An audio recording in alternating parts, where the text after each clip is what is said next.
Türkmenistanda adyk gymmatçylygy we ýeter ýetmezçiligi saklanyp galýan mahaly çörek nowatlaryna adamlaryň arasynda ýakalaşyklaryň döremegi dowam edýär. Aşgabatyň häkimetleri bu problemany çörekleri polisiýanyň gödäwçiliginde satmak esasynda çözmäge synanşan mahaly munyň düýpli çözgütlerini hem gözleýärler. Bu barada Azatlyk radiosynyň habarçysy paýtagtdan maglumat berýär. Habarçymyzyň sözlerine görä 24 awgustda ýerden saat 5-de paýtagtyň Mawtumuly köçesindäki 16-njy dukanda, Kemine köçesindäki 32-nji dukanda we Hoca Anna Durdiýew köçesindäki 8-nji dukanda çörek satywa çykaryldy. Ýöne adatça bolşýaly nowaty duran adamlaryň sany bu döwlet dukanlaryna getirilen çöregiň mukdaryndan aşa köpdigi sebäpli çörek nowaty duran ýaşaýjylaryň ählisine ýetmedi. Bu ýagdaý ilatyň arasynda ýakalaşygyň döremegine sebäp boldy. Türkmenistanyň Söwda we Daşary ykdysady araşdyrmalar ministrligine degişli 8-nji dukanyň öňünde nowaty duran zenanlar çörek üstünde ýakalaşdylar.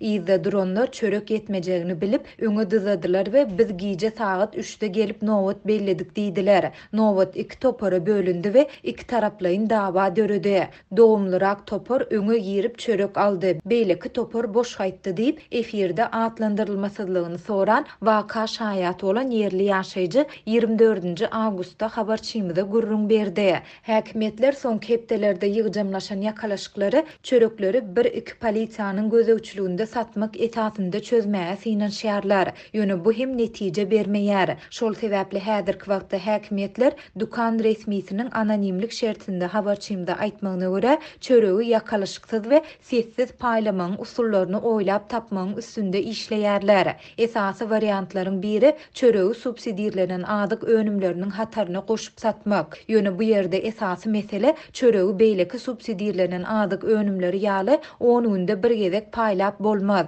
Häzir häkimetler düýpli çözügi tapmagyň üstünde maslahat edýärler diýip dukan resmiýeti aýtdy. Azatlyk baýdylanlar barada Türkmenistanyň Söwda we Daşary ykdysady araşdyrmalar ministrliginden we agdalan dukanlardan goşmaça maglumat alyp bilmedi. Maglumat üçin aýtsak Türkmen häkimetleri geçen ýyllarda bolşýaly şu ýyl hem ýurt boýunça 690 000 gektar meýdandan 1 milyon 400 000 tonna galla hasylynyň ýygnalandygyny aýdyp, buğdoý plan borçnamasynyň dolu ýerine ýetirilendigini öýlan etdiler. Bu aralykda habarçymyz subsidiýalenen adyk önümlerini her 10 günde bir gezek öýlere paýlamak çäresiniň hem dowam edýändigini aýdyp, şu gezek ýaşaýjylara 2 towuk buğdyna derek 2,5 towuk buğdynyň paýlanandygyny hem belledi. Türkmenistanda adyň çäkli görnüşlerinden we sanyndan ibaret iýmit paýyna girýän önümler subsidiýalenen bahadan satylýar. Bu önümleriň düzümine towuk buğdy, ösümlik ýagy, şeker, un we ýumurtga ýaly haritler girýär. Şeýle-de bazarlarda 5-10 manat aralygynda bahalanýan çörek önümleri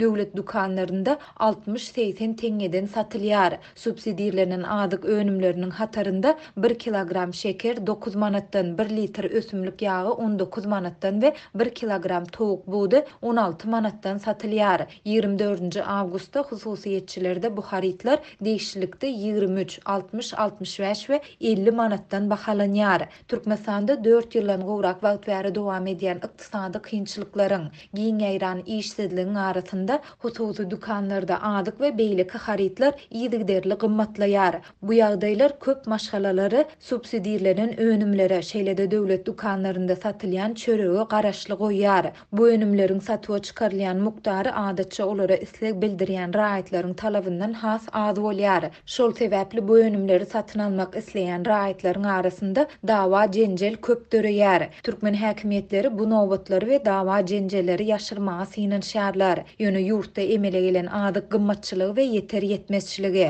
bularyň sebäpleri hemde ilata ýetirýän täsirleri barada hiç zat aýtman gelýärler. Beýleki tarapdan ýurtdaky adyk ýeter ýetmezçiliginiň arasynda Türkmenistan Russiýa eksport eden gökbakça we mibe önümleriniň möçberini bu ýyl 93% artdyrdy.